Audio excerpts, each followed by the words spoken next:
کہ کسی بھی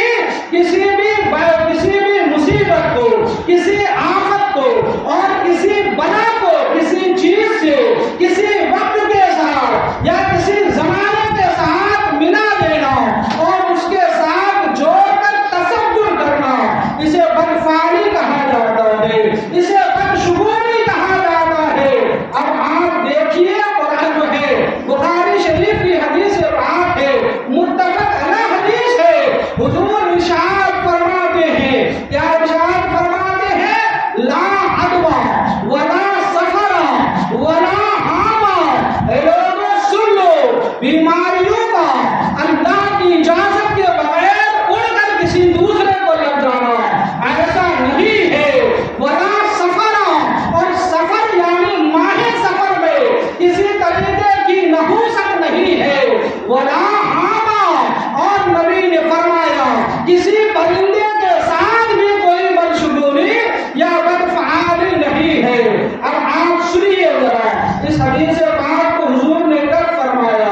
اہل عرب اور حضور کی بعثت سے پہلے زمانے جاہلیت میں جب لوگوں کے جانور بیمار ہو جاتے تو کہا کرتے تھے ہمارے اونٹوں کو بیماریاں ان اونٹوں سے لگ گئی جن اونٹوں کے ساتھ یہ مل کر چل رہے تھے۔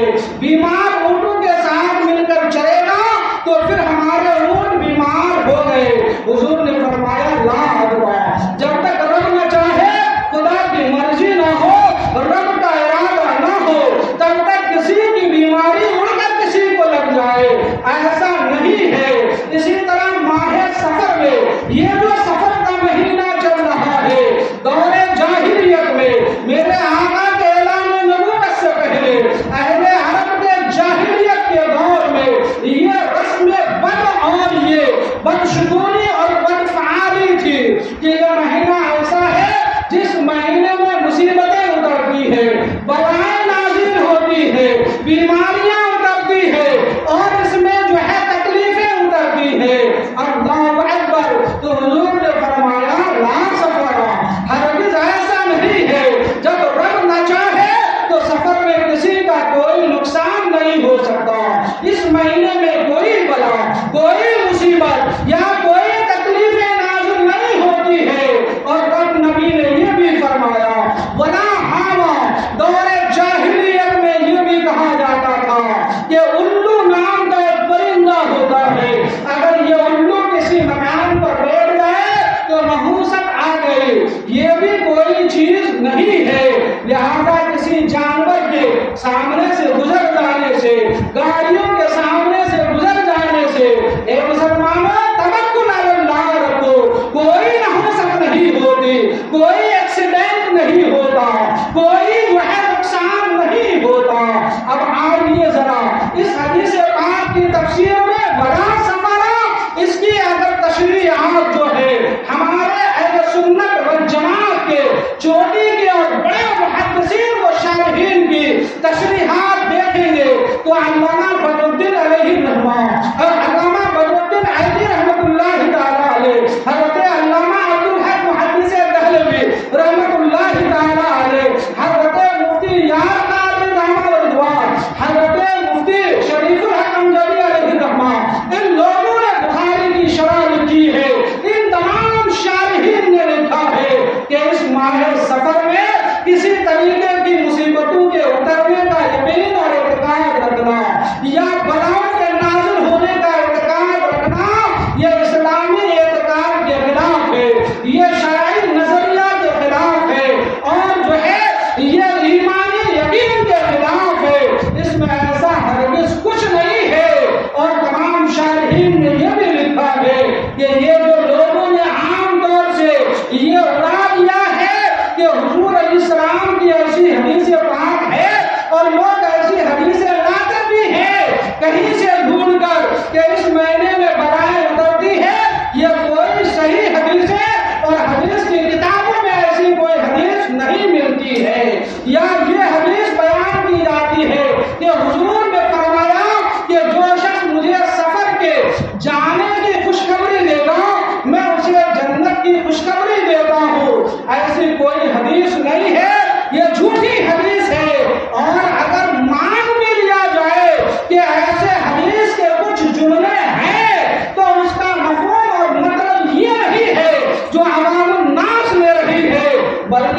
مطلب یہ ہے کہ حضور نبی کریم عالم الغیب ہے، سرکار علیہ الصلوۃ والتسلیم کو پتا تھا کہ ماہ سفر کے جانے کے بعد ماہ ربیع الاول شریف آنے والا ہے، اور اسی ماہ ربیع الاول میں اس دنیا کو چھوڑ کر اپنے رب کی ملاقات کو جانے والا ہوں، یعنی میری وفات ہونے والی ہے۔ تو جب اللہ کے نبی کو اللہ سے ملنے کا شوق تھا، اسی لیے نبی نے فرمایا کہ سفر جائے گا تب ربیع الاول آئے گا، تب میری ملاقات رب کائنات سے ہوگی، تو جو مجھے یہ راحت بھری خبر دے گا میں اسے راحت بھری خبر دیتا ہوں۔ ایک بار درود پڑھیے، اللہم صلی علی سیدنا مولانا محمد بارک وسلم، صلاۃ و سلام علیک یا رسول اللہ، صلاۃ و سلام علیک یا حبیب اللہ صلی اللہ تعالی علیہ وسلم۔ فاتحہ معنی کرنا، حلال چیزوں پر فاتحہ کرنا، ایثار ثواب کرنا، نیاز کرنا یقیناً باعث خیر و برکت ہے، لیکن کسی چیز سے اسے متعلق کر کے کوئی کام کرنا یہ غلط ہے۔ جیسے علماء فرماتے ہیں اس ماہ سفر میں کسی علاقے میں چنے ابال کر فاتحہ دیا جاتا ہے، گڑ پر فاتحہ دے کر تقسیم کیا جاتا ہے، سمندروں کے کنارے بیٹھ کر گیلے ہاتھے سمندروں میں پھینکے جاتے ہیں، اور اس کے پیچھے ذہنیت اور خیال یہ ہوتا ہے کہ اگر ہم یہ نیاز دلائیں گے تو پھر ہمارے گھر والوں کو نقصان نہیں ہوگا، ہمارے کاروبار کو نقصان نہیں ہوگا، ہمارے گھر کے افراد ایکسیڈنٹ نہیں ہوں گے۔ یہ نظریہ اسلام کے خلاف ہے، یہ شریعت محمدی کے خلاف ہے، یہ شریعت مصطفیٰ کے خلاف ہے، اور یہ ایمان اور اسلام اور ایمان کے خلاف ہے، لہذا یہ نظریہ نہیں ہونا چاہیے۔ لہذا مسلمانوں اسی طریقے سے یہ خیال کر کے کہ ماہ سفر میں شادی بیاہ کیا جائے تو نقصان ہو جائے گا، نیا کاروبار کھولا جائے تو نقصان ہو جائے گا، سفر کیا جائے تو ایکسیڈنٹ کا خطرہ ہے، یہ سب خیالات باطل ہیں، اور یہ سب عقائد باطل ہیں، اور یہ سب بدشگونی اور بدفعالی لینا ہے۔ اگر مقدر میں کوئی نقصان لکھا ہے تو چاہے وہ سفر ہو چاہے ربیع الاول ہو، کسی مہینے میں بھی ہو سکتا۔ آپ نے عربی مہینوں کے ناموں پر غور کیا؟ ربیع الاول سے محرم الحرام کو، محرم کا مہینہ گزرا، اس کے ساتھ علماء نے لگا کر کہا محرم الحرام، یعنی محرم کا مہینہ حرمت والا مہینہ ہے، اور اگلے والے مہینے کا نام جو ہے سفر المظفر، یعنی یہ سفر کامیابی کا مہینہ ہے۔ سبحان اللہ، یہ مہینہ کامیابی کا ہے، جو کامیابی کا مہینہ تھا اسے ہم نے منحوس قرار دے دیا۔ یہ ہماری کم جو ہے کم علمی اور یقین اور توکل اللہ کے کمی کی بنیاد پر ہے۔ آپ جانتے ہیں اس ماہ سفر المظفر میں بڑے عظیم اور تاریخی کارنامے اور باعث برکت کام ہوئے۔ حسنین کے بابا فاطمہ کربلا حضرت علی اور حضرت فاطمہ کا نکاح اسی سفر المظفر کے مہینے میں ہوا۔ کہاں بدشگونی ہوئی؟ حضرت خالد بن ولید جیسے سیف اللہ جن کا لقب ہے، انہوں نے اسی مہینے میں اسلام قبول کیا۔ فتح خیبر جو جنگ خیبر مشہور و معروف ہے، اور مسلمانوں کو ایک عظیم فتح نصیب ہوئی، یہ فتح خیبر بھی اسے مہینے میں حاصل ہوئی۔ اسی طرح جسے بدر صغرا کہا جاتا ہے، تاریخ پڑھی تو معلوم ہو، علماء سے ملے تو معلوم ہو، جسے بدر صغرا کہا جاتا ہے کہ